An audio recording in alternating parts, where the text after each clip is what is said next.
এখন জল দিয়ে ভালো করে ধুয়ে নেবো, আবার ধুয়ে নিচ্ছি। দেখুন এতখানা দিয়েছি ময়দা, এইটা দেখুন এটা দিয়ে দিচ্ছি।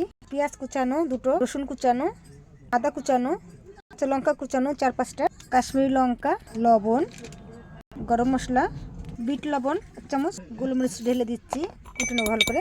গোলমরিচ গুঁড়োটা দিয়ে দিচ্ছি, সবটাকে ভালো করে মিক্স করে নেবো। মাখানো হয়ে গেছে তো মটরশুঁটিগুলো দেখো অঙ্কুর বেড়ে গেছে, তো আমি দিয়ে দিচ্ছি এটাও। থেকে দিয়ে দিচ্ছি ধনিয়া পাতা। দেখো তো দেখুন একটু আমি চিজ দিয়ে দিচ্ছি। তো দেখুন চিজটা দিয়ে মাখিয়ে নিচ্ছি ভালো করে। তো দেখুন আমি এটা গোল করে নিয়েছি, নিয়ে হাতের শেপ দিয়ে দেবো। আর এখানে লাইট চলে গেছে তো একটু অন্ধকার আসছে। দেখুন তেল দিয়ে দিচ্ছি, কড়াইটা আমি বসিয়ে দিয়েছি, গ্যাসটা অন করে দিয়েছি। তেলটা গরম হয়ে গেছে, আমি দিয়ে দিচ্ছি একটা একটা করে, সবগুলো দিয়ে দিচ্ছি।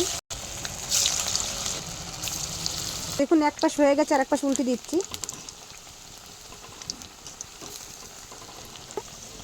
কত সুন্দর ভাজা হয়েছে, তুলে নিচ্ছি। দেখুন কত সুন্দর হয়েছে বড়া, খেতে এত স্বাদ এটার, দেখতেই পাচ্ছেন।